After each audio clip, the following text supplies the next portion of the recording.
You are about to enter a great adventure.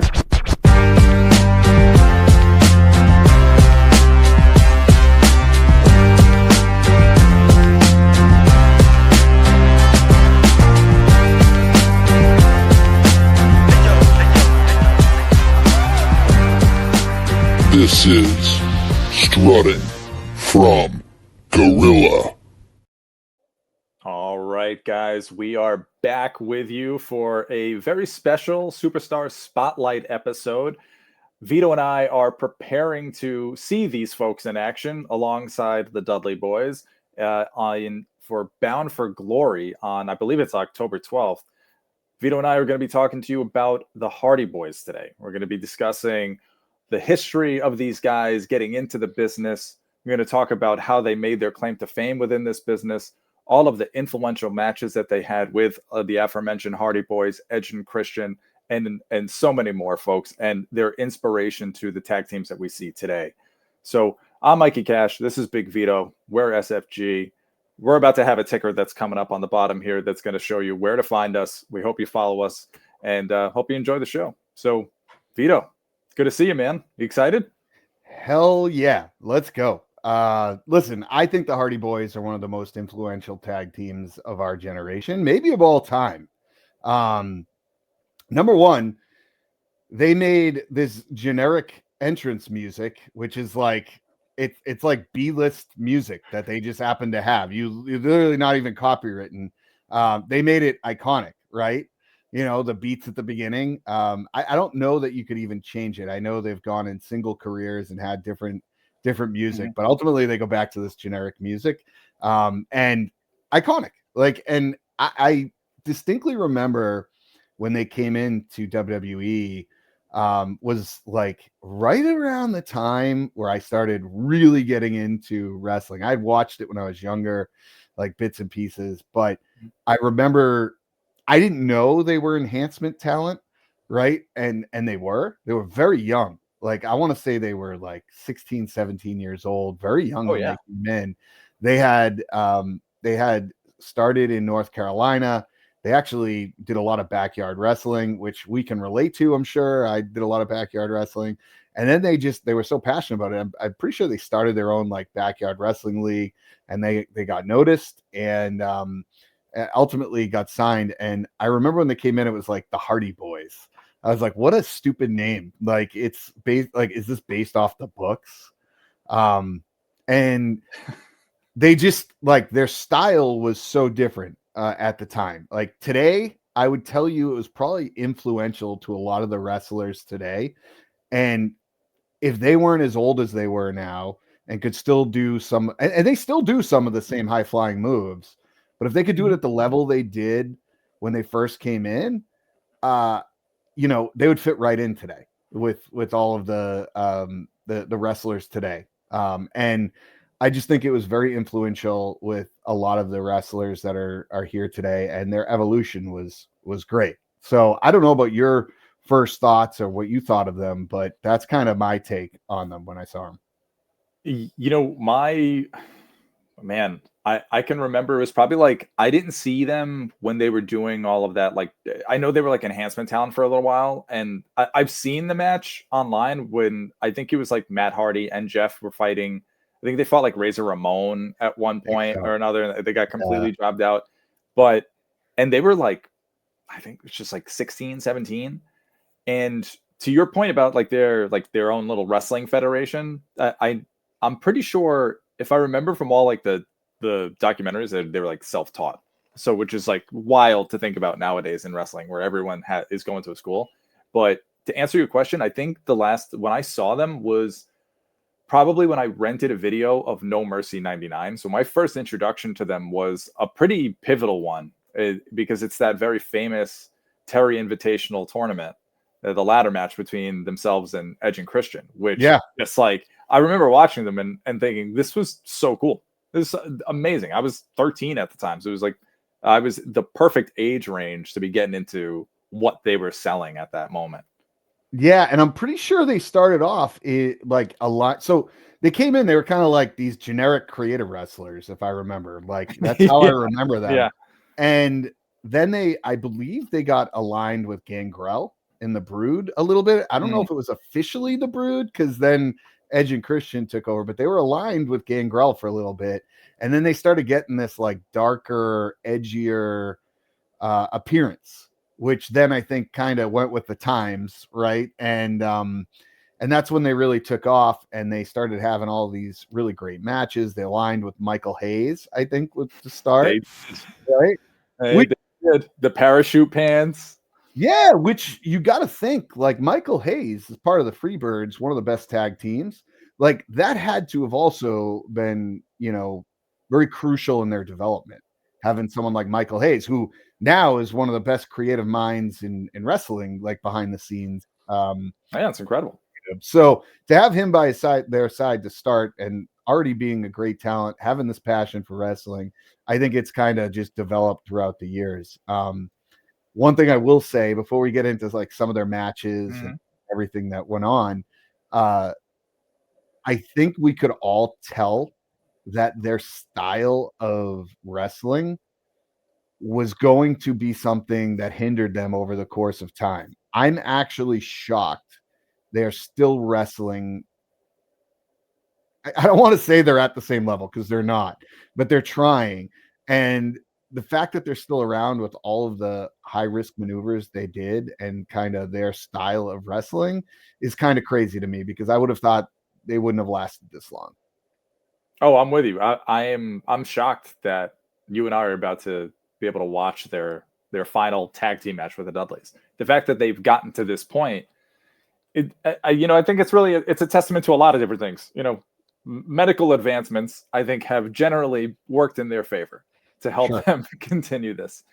And I also think that their style of wrestling, when it was first introduced, I think a lot of people considered it very reckless. And we see there's this interesting thing that happens, and like you and I both do the same thing now, is there's like a generational like hatred of something that's different, because you get used to the way things were. And so when they were first coming on and they were having those matches with Edge and Christian and the Dudleys, all that, like, you saw people complaining about that. It's one big spot fest. Where's the psychology? Where's this? Where's that? And like, what do we talk about now? We say the same thing. So I say it because ultimately that means that I'm probably wrong. And two, it's just a sign of how difficult it is for people in the business, in wrestling and in general, to sort of accept when styles are changing. Yeah, no, I really agree with you. And I think you're right. We do tend to like hate the new stuff because we liked what we liked at a certain time. But to be able to see and have the ability to see the Hardy Boyz with some of the newer tag teams is a cool moment. And I think people take that for granted. Really, I do.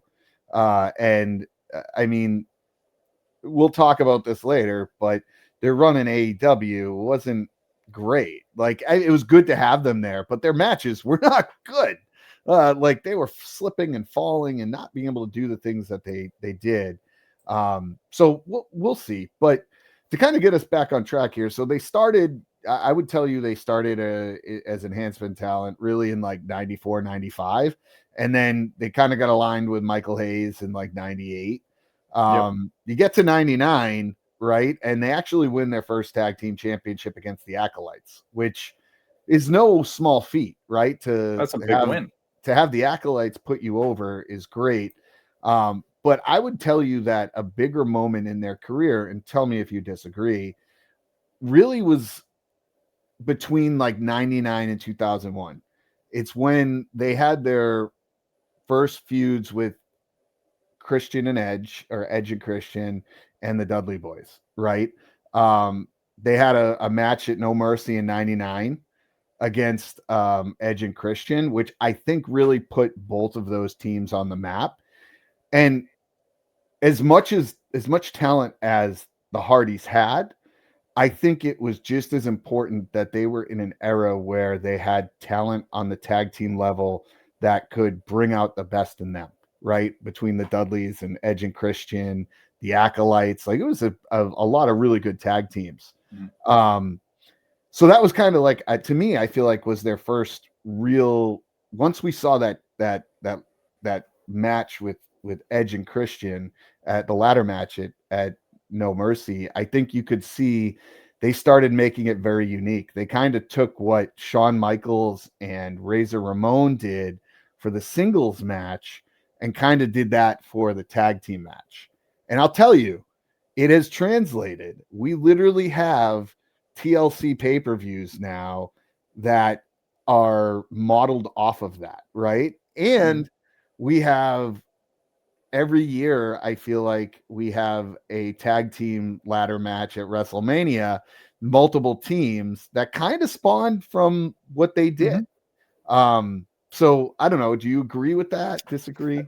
So I agree and I don't. But Okay. in the sense that I do agree is that what you were just saying is they created a blueprint for this kind of match. Yes. And that's really hard to do in wrestling. Yeah. To be somebody who's essentially laid a foundation upon which other wrestlers, other tag teams will now build off of and make it their own. We'll probably see more spots that will pay homage. We've already seen that on several occasions in every wrestling company. It isn't happening in just WWE, but Ring of Honor, TNA, AEW, they all do that. And I think it's amazing. And that is a real testament to the legacy that the Hardy Boyz are going to have in this business, is that without those guys and without, I think there was like the perfect storm, like you were saying, with them, Edge and Christian and the Dudleys, for you had three teams that really wanted to make a name for themselves in this business, really wanted to stand out. And they did just that with the skills that they had, introducing not only a new style, but again, laying down a blueprint for what can a ladder match be? What can these sort of like stipulation matches look like? How do you get fan engagement like that on that kind of level? Yeah. And it also laid the groundwork for the kind of risks that people would be willing to take in the years to come. Oh, 100%. And it's hard to top. I think Vince McMahon said it once, like, you don't want to try and top everything that you do because you leave yourself in a really hard position, right? And he kind of said that with Mick Foley when they had the Hell in Cell match with the Undertaker. Like you can't do much more, right? So that is a very hard position, and they had a lot of very unique things that they did. What I will tell you is, from 2000, from that 1999 to like 2001, we got a string of a lot of different things with the Hardys, Edge and Christian, and the Dudleys, right? We got a string of firsts, Vito. Yeah. So they had their first TL. So they had the ladder match with Edge and Christian, which was great. But then at SummerSlam in 2000, they had the first TLC match, which was great, right? It was a really fantastic match between the three of them. It's the first time you see Jeff Hardy doing a swanton onto the ladders and then onto tables. Like you see all this different stuff.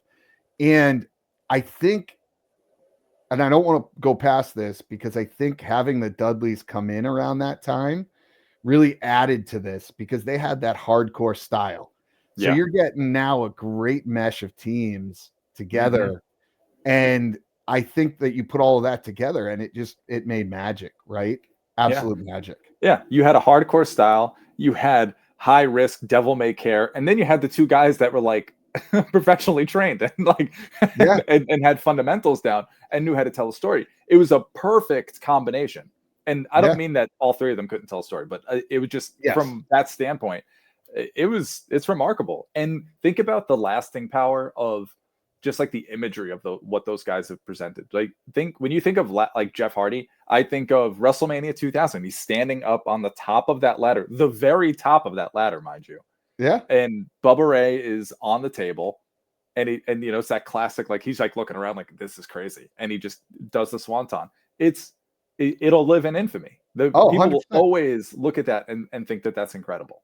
Yeah. And you can't say that in wrestling. No, it's rare moments, right? It's rare moments like that.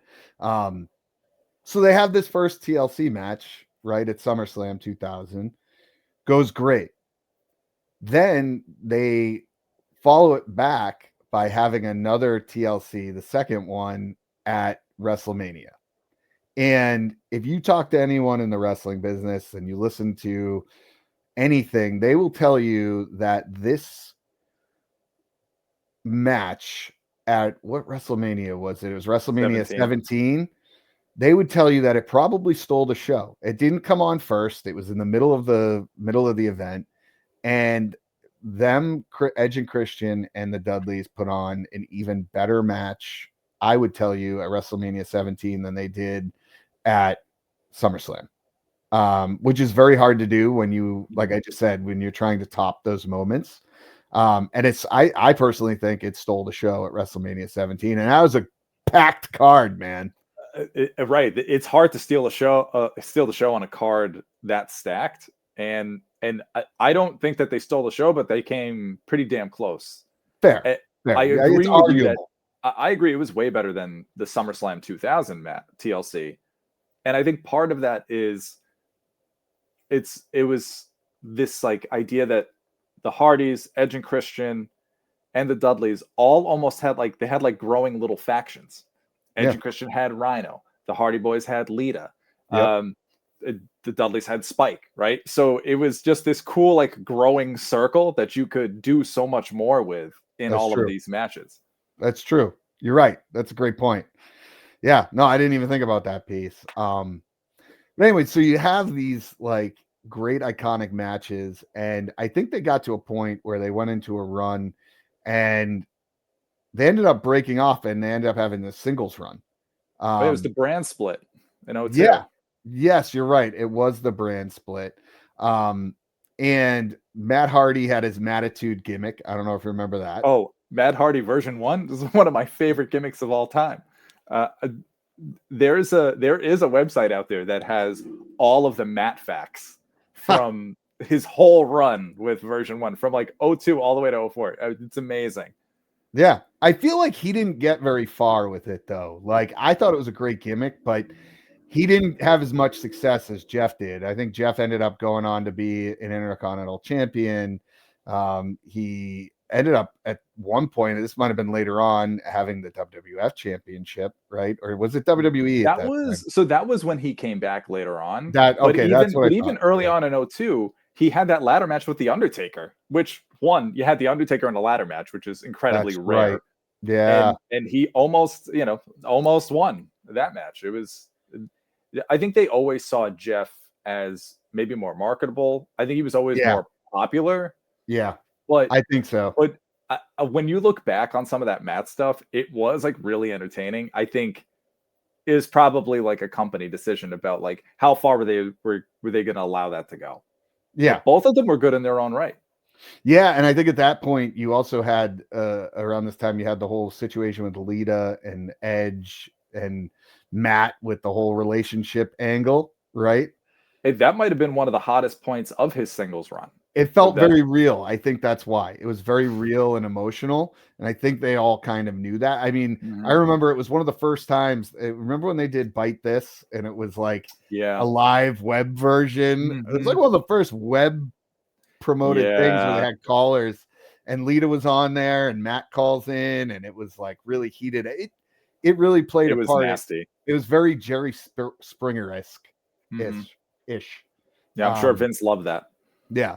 And then I think, you can talk maybe a little more of this, but as their singles career kind of faded out, I think Jeff left because of personal struggles and drugs. Like we all know that was a challenge for him. And he had won multiple titles. I think he won a European title and a Continental title, Hardcore Championship. They let him go. Matt kind of did a little bit of run and didn't go anywhere. And they both kind of left WWE. Yeah, and then that's where Jeff kind of finds some like kind of second life in TNA. He eventually leaves WWE. I'm kind of backtracking a minute because he comes back one more time. It's like he leaves in 03. He comes back in like 2007, 2008, and he's there for another couple of years. but then I think that's like where there was like just some stuff with like with the addiction, and like that's just part of it, and so they let him go. Then he goes to TNA, and he has a pretty solid run there, where he has he has a couple championship runs while he's over there, before he ends up kind of leaving there too. And Matt, I know Matt had he had some like success in WWE from a single standpoint. I can remember some really great matches he had with MVP for the United States Championship that I think were incredible. I think those stand the test of time. They had, I think it was a best of 7 series, if I'm not mistaken, that I thought was fantastic. But I'm kind of interested more so in probably one of the greatest pops of all time, Vito. I don't know about you. Maybe I'm getting ahead of myself, but I'm just getting excited because I think you know what I'm talking about. The Hardys have been on, I almost want to call it exile, right? Like they're sort of away. They're in TNA. They end up kind of finding some gold because Matt finds like this, like that broken character. And like that just like that catches fire while he's in TNA. And him and Jeff are able to like really lean into those characters and their creativity. And they do a lot of things that we saw WWE end up sort of copying in their own right. Like the cinematic style of wrestling, like the Hardy family compound, the final deletion. These were all things that I think a lot of people didn't really know how to feel because it was such a different presentation of wrestling. And I think that kind of like breathed new life into Matt and Jeff. And they had that brief run where they were like essentially going to, it was like I forgot what it was called. It was like the Rush for Gold or something like that, where they were essentially going to all these like little indie promotions and picking up their tag team championships. Yeah. And so they go through Ring of Honor and they end up having all these like a quick little series of fantastic matches with the Young Bucks, and they pick up those titles. It was so cool. It was so cool.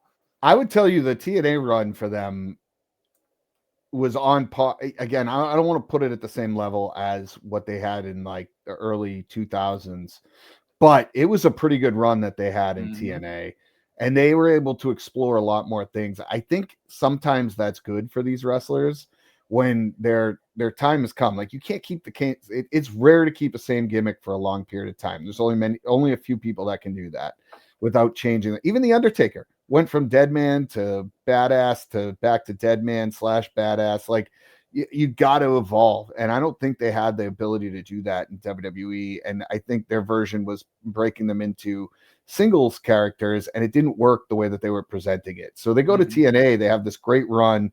I mean, they ended up at times facing the Dudleys again in TNA.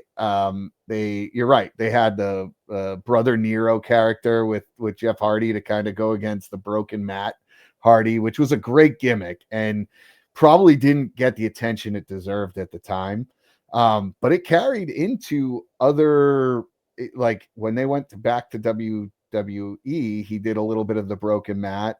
And then even in TNA, he led with the broken Matt character. So I would tell you it's rare to see people be able to have that evolution. And when you can't find it in WWE, it's great to see it in other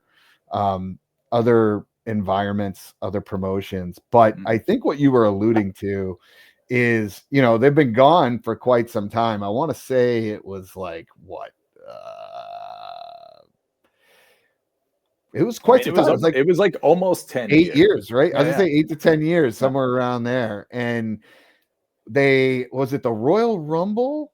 Or no, it was WrestleMania. They came back. It was WrestleMania 33. It was during it was the tag team ladder match. That's what it was. The one that I feel like they had a lot of influence in, to be honest. Yeah. And they came back like very rare in wrestling during this time. You get these surprise moments, and they come back to a thunderous pop. It might be one of the biggest pops of all time. And it was, I remember watching it being like, oh my God, they're back. It was one of the best kept secrets. I mean, maybe it wasn't a secret, but for me, it still felt like a legitimate surprise. And you could tell the crowd was just so excited to see them again. It had been so long. And this wasn't the same Hardy Boyz tag team. They were different. They were seasoned now. They've taken all that experience, and now their characters aren't even the same. You know, they, like you said, Matt was able to carry part of that broken character, but he can kind of go in and out of it, you know? Yeah. And I thought that was really interesting to me. It's like, oh, there's some new layers to these guys. Yeah. And we weren't really allowed to see before. And they had an opportunity where they come back, they win the titles immediately, and they get to face some competitors maybe they hadn't faced before. Yeah. Right? Like to me, that's a cool run. It felt like that was their last true, real run, like where we could see the Hardys, right? Yeah. They go through, they do their thing for, I think it was from like 90, from what was it? 2000? It was like 2017 to like 2021. Yeah, 2019-ish, depending on what you look at it, because Matt left early, went to AEW kind of right away with the broken character. Jeff stayed around, but really struggled with drugs and ultimately got let go by WWE. He was facing a pretty good push at that time too, if I remember correctly. And so they go to AEW and they reunite and they get on a run there. They get to face, you know, some up and coming tag teams there, like the Young Bucks, Private Party, some of these new high flyers that kind of modeled their career off of the Hardys, which was a cool run. And, you know, again, you could look at some of those matches. I remember watching AEW at the time, and me and you both talked about it. You know, Jeff was missing spots left and right. He didn't look the same. And it was great nostalgia to see it. I think maybe the matches they were having probably didn't suit them as well as they should have at the time. And ultimately they end up leaving AEW and they go right back to TNA. And they have a chance at getting the tag team titles there. TNA gets bought by WW. Well, they don't get bought. Sorry, they form an alliance together. Correct. And you end up seeing them back on WWE television on NXT, and I think maybe you'll see a little bit more of that. But I would tell you, like, their legacy, in my opinion, is really the high flying, coercive tag team that really kind of risked it all. And I think a lot of it stemmed from Jeff Hardy, right? Like, he was the daredevil. Sure. Half the time you thought he was going to die when he was doing things. Yeah. But yeah, and they're still going, and it's great to see like this kind of come full circle. I don't know how much longer they're going to have, you know. I don't know either, but I know that I kind of enjoyed part of the AEW run. I agree that it was not the same. They weren't the same that we remember. And I think that happens a lot in wrestling, is that they don't look the same. They don't perform the same. So it's hard to like reconcile that with what our memories are. But there's one match in particular that I really enjoyed, and I hope people check it out. You can go on HBO Max and watch it. A Dynamite from May 11th in 2022. It was the Owen Hart tournament. It was an anything goes match between Jeff Hardy and Darby Allin. I think it was one of the best showcases for Jeff. And I think it really also kind of propped up Darby Allin too, who you can tell just by looking at him that he is somebody who was influenced by Jeff Hardy and the style of Jeff Hardy. So it was really great to see those guys be able to sort of be creative with one another in that way. There was also a Double or Nothing match from 2022 with the Hardys and the Young Bucks that I thought was well done. And was the Darby Allin one? Sorry to cut you off. Was the Darby Allin one where they went in the backstage and Jeff jumped off that giant ladder, or he went on top of the something? Oh yeah, okay, all right. Yeah, it's sweet. So I just really like that. And as far as their current run in TNA goes, I was fortunate enough to see them at Slammiversary this year on Long Island, and I can't tell you I thought that they were incredible. Yeah, like it felt like they found like a second wind. You know, it just maybe they're just reinvigorated. I don't know, but they're not on TV every week. They're just enjoying themselves, and I'm just like happy for them. I'm just enjoying the ride. You know, I don't need 5-star classics. Like I don't need a Meltzer rating. I could care less about what that means. It means absolutely nothing to me. So all I know is, how did it make me feel when I was watching it? And what I could tell you is that when I watched Jeff Hardy climb up that like kind of badass like helicopter ladder, it was like a whole they ended up winning the match like with this helicopter ladder that like dropped down and Jeff like climbed up it. It was like the only time I've ever seen that in a ladder match. And when they won, the crowd like popped so hard for him. I was so excited just to see, knowing everything that those guys have been through. I think it was just a really cool moment to have, and I'm just really looking forward now to the opportunity to see them one more time, tear the house down with the Dudleys. Yeah, and like you, I would tell you my favorite matches from them are the TLC matches. It's hard. Yeah. It's hard to go against that. But I see your point with the AEW. You get some new fresh blood with it, and it's very interesting to see the chemistry between them. It's stuff that it's dream matches, right? Like you wish you could see, and you're getting the opportunity to see it. So, I would encourage, if you're listening to this on YouTube, give us a comment on some of your favorite moments with the Hardys. We couldn't cover it all. We're not doing a 5-hour podcast here. Can't do it. So give us some that maybe we missed. I'll tell you, they also had some legendary managers. They had Lita, Michael Hayes. They had Terry Reynolds at the time. So they've had some legendary managers with them, which you don't see as much nowadays. But so we're excited to see them at Bound for Glory in Lowell, Mass, coming up in October. And we got great seats for it. Like I said, Mikey, is there anything you wanted to add to the Hardys legacy here that we're missing out? Dude, listen. All right. When I'm not doing this podcast with you, I am a social worker. So I can just give my perspective on how vulnerable the Hardy Boyz have been throughout their career. Like you mentioned, all the stuff with Edge and Lita and all the addiction stuff with Jeff. That's really hard on somebody in the public light to have to be dealing with.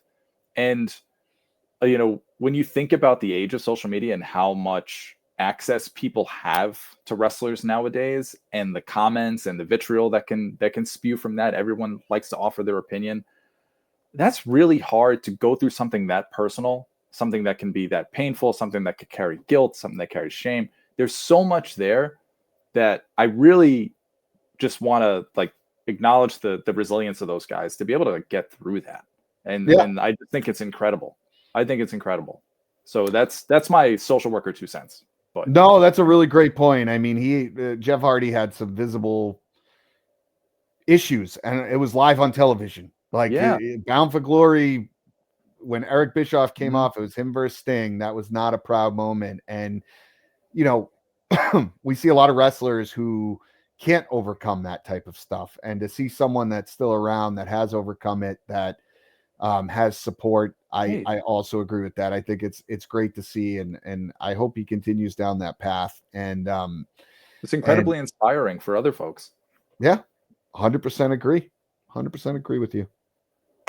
So, I mean, that's you got any other final thoughts, Vito? That's it. Okay, delete. I'm calling it. Delete. All right. Delete. We're going home. So, guys, we hope you enjoyed this little stroll down memory lane. We can't wait to tell you all about the show after we've seen it. We're definitely looking forward to it. And in the meantime, until the next episode, keep on strutting, jabronis.